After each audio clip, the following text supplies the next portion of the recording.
everybody. Appreciate everybody being with us today. As I've done in the past, I'd like to begin with some comments directed to our fans and supporters. And if we can get through those things, then we'll get to everybody's questions. But I'd like to kind of start with some context that this is the 80th season in NBA history. When you pause to think about that span of time, what's remarkable is how each era has built on the last to carry the game forward. Generations of great players, visionary owners, visionary commissioners, innovative managers, innovative coaches, and landmark rule changes that include the 24-second shot clock, the widening of the lane twice, and the three-point line being introduced in 1979. Today, every game is streamed all over the world. The WNBA is thriving. Our league in Africa is growing. And we're talking about creating a new league in Europe. We've got data that tracks the movement of every single player across every single game, every single night.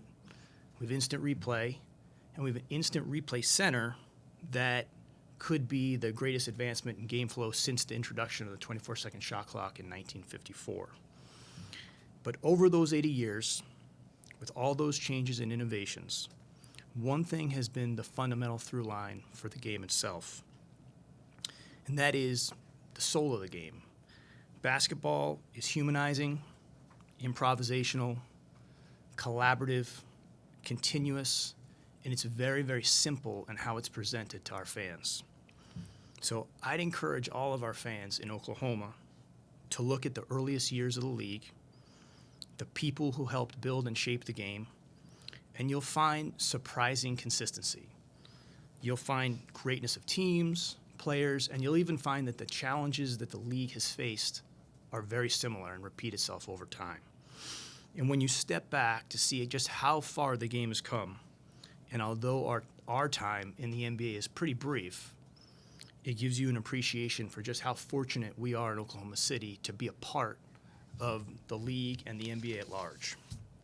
So here in Oklahoma, inside those 80 chapters of NBA history, we're embarking on our 18th. It's been well documented that last season was a special year in our very, very brief organizational history, but the process of becoming a great team did not end last season. Every team in the league has something in front of them that is their passage to the next stage of their growth and development. And the next step in front of us, in order to become a great team again, is the discipline and humility to turn the page.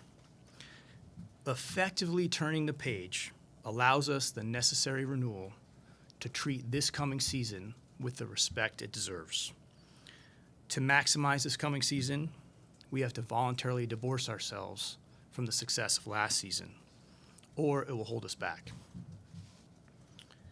So as we turn the page, we're not trying to repeat an outcome.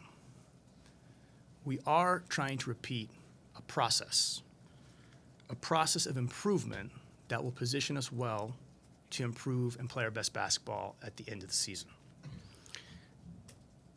Turning the page and separating ourselves from our success last year is absolutely the most competitive thing we can do as a team and organization to optimize the coming year and the opportunities that it presents. People handle the year after winning the championship differently. The challenges are well documented, and the odds are clear that they're severely stacked against the team that won. The primary reason for that is simple. It's very, very, very hard to win. One time. It requires a combination of positioning, execution, and you need randomness to fall in your favor. With that in mind, we're not looking to imitate ourselves or get tied down to what has worked in the past.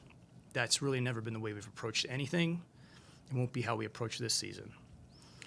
We've used every season as an opportunity to open ourselves to new challenges, new possibilities, and if we are to stack another successful NBA season next to last year, it won't be with the same exact formula.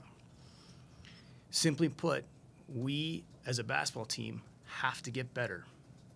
We have to improve. In that sense, we're all beginners again, coming into the season with an open mind, staring at a blank canvas. In order to get better, we have to remain flexible. We have to be open to where our improvement comes from, and we can't walk into the season predetermining anything at all. We can't become fragile or rigid because of the way we go about the season. Now, all of this probably seems boring and mundane, but the fundamentals of sustaining anything don't light up social media, and they don't make for great podcasts.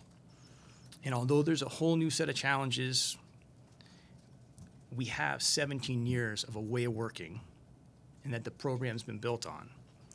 Many of those ways are repetitive and unremarkable in their appearance. But we also believe these are the things that have positioned us for success now and in the future. So a focus on progress, improvement, discovery of the team by being open to new ideas, that's just stacking days. Staying emotionally regulated with a deep, deep respect for our competitors and especially how great the Western Conference is, possessing a 0-0 mindset. We have to build our lineup versatility through the year, but understanding that the team is going to take different shapes and form because we're still the 6th youngest team in the NBA. And we just have to continue to position ourselves to have a very deep and flexible team whose rate of learning far exceeds their years of experience. We've got a lot to learn about the team when you think about it. Chet and Hart have only played about 20 games together. Chet himself played 32 games last year. A.J. Mitchell, 36 games. Topic hasn't played a game for the Thunder yet. When you think also through the playoff rotation last year, of all the players that played in every playoff game, those players played a collective 11 games last year at the same time. So a big part of our success in Oklahoma City has been our tolerance for the messiness and even the regression of pursuing progress and growth. This tolerance has kept us uncommon in forging and finding new ways and more flexible ways to win. So there's a ton to be excited about. With that said, we also have to be honest with ourselves that we are as susceptible as any team to the human nature that follows any degree of high-level success. All these things are just our passage to try to maximize our team to be at our best by season's end. Since the earliest days of our repositioning, we've talked about having an offensive play style that could be scaled and built upon. And every year that Mark's been the coach, we've gotten better incrementally. We took steps last year in obviously offensive rating. Our expected numbers were up. Our turnovers were down. But I don't think we're at a place yet where other teams are sitting around feeling like they can't stop us. So we're going to make strides there with incremental improvements, hopefully, potentially, hopefully getting the free throw line a little bit more, maybe some offensive rebounding. But there's opportunity for us to continue to take those steps.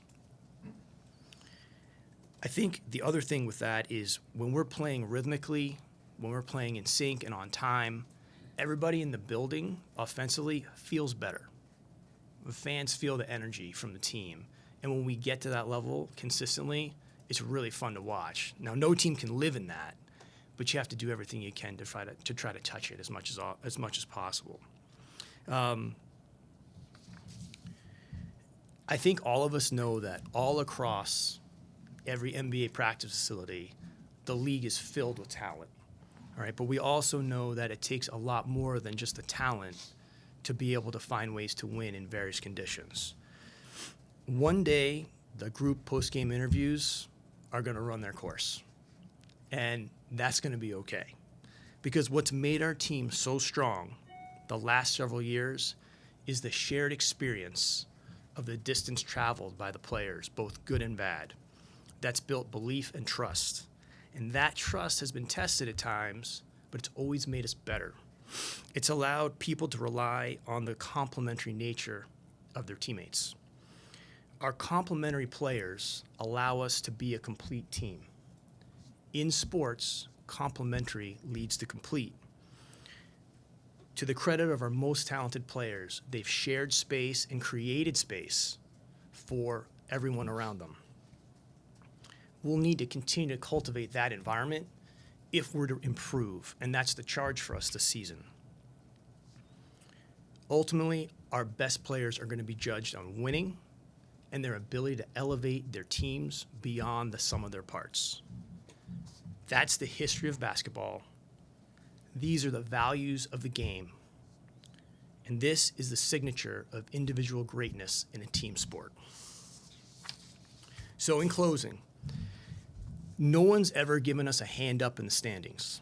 There are no built-in advantages, geographical climate, coastal economic bases, or in-state tax laws to our benefit. Whatever we want, we've had to make happen. In this case, making it happen means having the discipline and the humility to turn the page and push ourselves forward. This approach fits us best because in Oklahoma, we are builders. We're not guardians. We're not guarding or defending the past. That's over and it's ours. We are pursuing our future and whatever comes next. So we have the opportunity to be a really, really good team again. But it's not going to happen by imitating ourselves or trying to recreate a specific outcome. If we want to pursue excellence, we have to let go of last year and start again, turning every page, stacking every day with no guarantees, and of course, no silver platters. Just our state motto to remind us who we are, what we stand on, and what we're about. So, Chapter 18 is yet to be written. Last season, we talked about nothing being expected, but anything being possible, and that's how we feel again this year.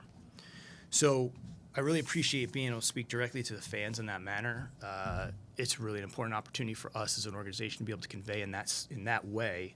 From here, I'll answer any questions you guys have, and we'll stay here as long as you want.